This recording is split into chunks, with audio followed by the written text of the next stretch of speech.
Hello everyone and welcome back to my YouTube channel. Today I have a clean and simple Christmas card to share with you using the Loads of Joy from my favorite things.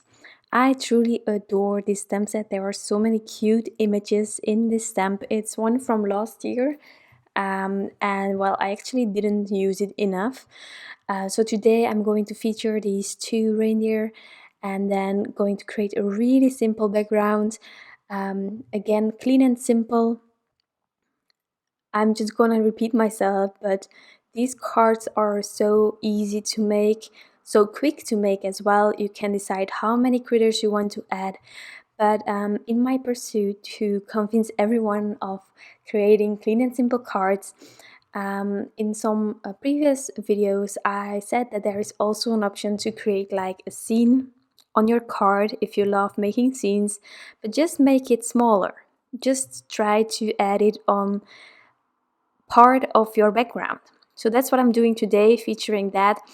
I have several images, it's not one. I'm featuring a background kind of stamp that is helping me, those trees, and then I'm featuring two critters, one a bit bigger, one a bit smaller. To leave it a bit clean, I did decide to use the same critters because there are others. There are Santas in this stamp set.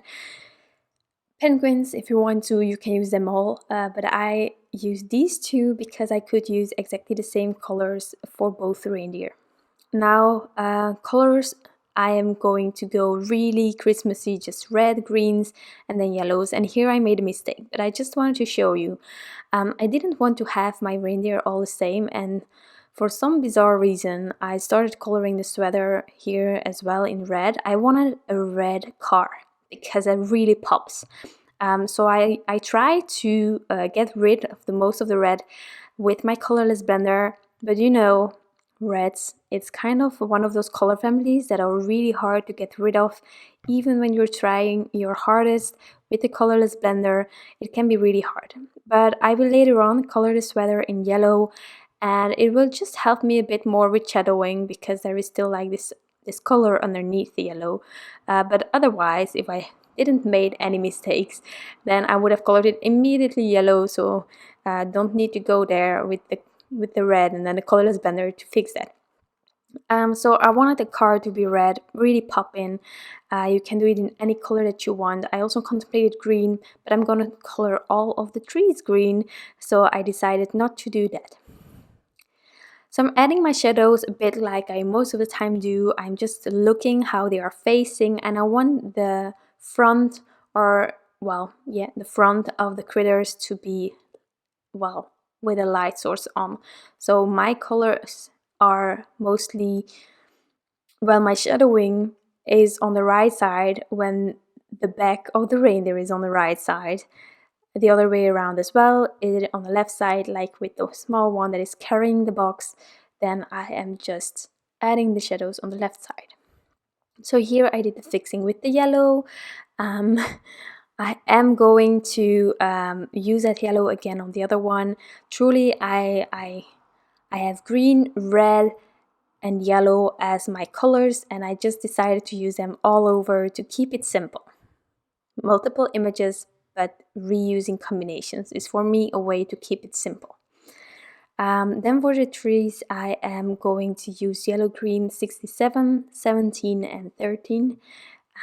A really lovely combination, and I'm just scribbling a bit inwards this tree to just give it some shadowing and some texture. You can also add dots if you want to give it some texture. I'm just working my way through my combination.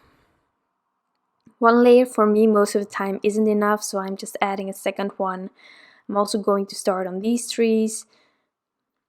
And then, as you can see, there is no logic in how I'm adding the green. There is a bit of scribbling in it, and I'm sorry that this one is out of the picture here, but the others, same way.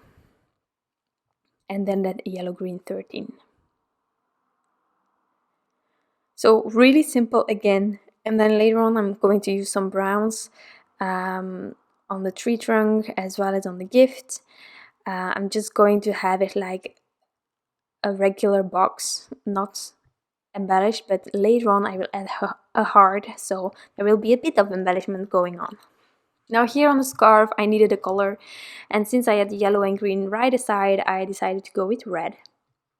The same red as before.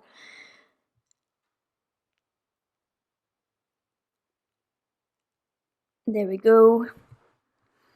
So we are already almost done with the coloring. Again, this card can be recreated in so many ways. I'm going to do like my favorite distress ink combination, cracked pistachio, later on the background, but you can go for a dark sky if you want to. You can go for a fun one with different color schemes. You can go for a gradient between several inks that you have.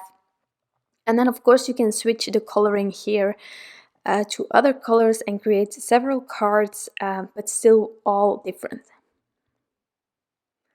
So here for the snow I added just a tiny bit, not too much either, because I'm going to die cut this background stamp kind of thingy, and so you will not see all of the coloring that I might have done otherwise. You can also stamp these trees directly on your panel and then add your critters with some dimension, or just mask things off and make a complete scene in color then. But I had no clue yet how I was going to lay out my images, so I didn't know where to stamp that background tree stamp. So therefore, let's take the matching dies. I also forgot about this amazing rail that is in the dies. It's perfect. So I am also going to die cut that. I still had some white left, but when I got this stamp set, I think I actually still used Nina, and so it's another white, so I decided to die cut it again from my cardstock that I'm using right now, which is the Transotype Perfect Coloring Paper. And then I could start laying out the critters, that background tree scene, and then figuring out how I could incorporate that amazing rail. It's really delicate, but it's so perfect, and the image fits on it like a glove. It's truly stunning. And then here, as you can see, you can lower that scene if you want to create a complete card. I am just going to focus on the top later on, so I am going to move things around a bit, make sure that I like placement. And once I figured out how I could add that car on the rails, I decided to first add that just using some thin foam squares on the back of my car, and then just adding it, pressing it to that rail to later on adhere it to the panel. So I'm just doing that here. And then I just need to fill up the rest of this image later on. But here I used like a leftover piece of, how do you call it? It's a backing piece from Adhesive, so I can just stick my image on there and not have it sticking to my panel when I don't want it yet. And then I decided to take that cracked pistachio.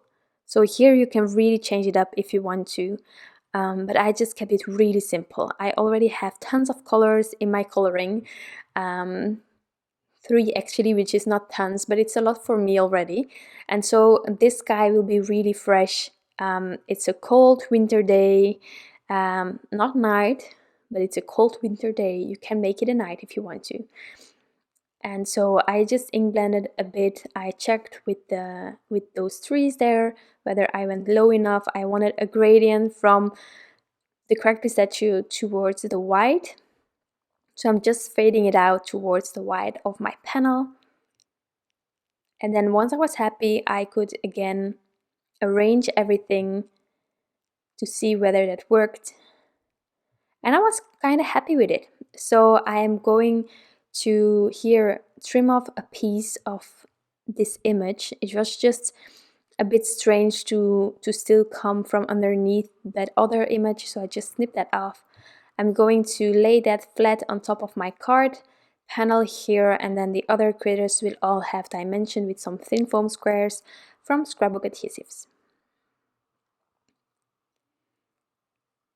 So normally it's like now the time to put the sentiment, but I was too excited about the images, and I had no clue where to put the sentiment. There are multiple options, and sometimes it really helps to adhere your critters, although it's daunting because if the stamping doesn't work out, then you might have to throw it all away. But living on the edge today with this card, and I just made sure to add everything, which wasn't really easy because the rail, I didn't want to snip it off immediately, and so when I was going to stamp out the sentiment, I still had that rail hanging off of my panel, so I had to turn it upside down in my MISTI.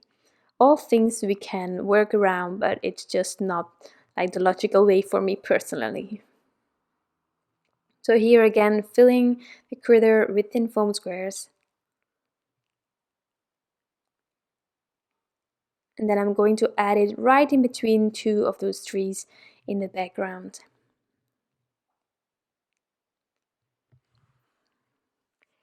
Then you might notice that I didn't stamp these images with black ink. I used the dark chocolate ink from Gina Designs, and so I'm going to stamp the sentiment with the same ink. That way I can have all of the colors returning, all of the outlines, and stamping is exactly the same brown. It's a dark brown, so it definitely shows up. And then here I trimmed off the excess. So I wanted to add embellishments, and I will show you this because, well, sometimes it's just trial and error. I just couldn't figure out how I needed to add these snow drifts. It is, well, it's just not always that obvious. It wasn't working for me. So I took them off, and then I tried the hearts, my heart sprinkles that I have, the white ones, the clay ones from Pretty Pink Posh.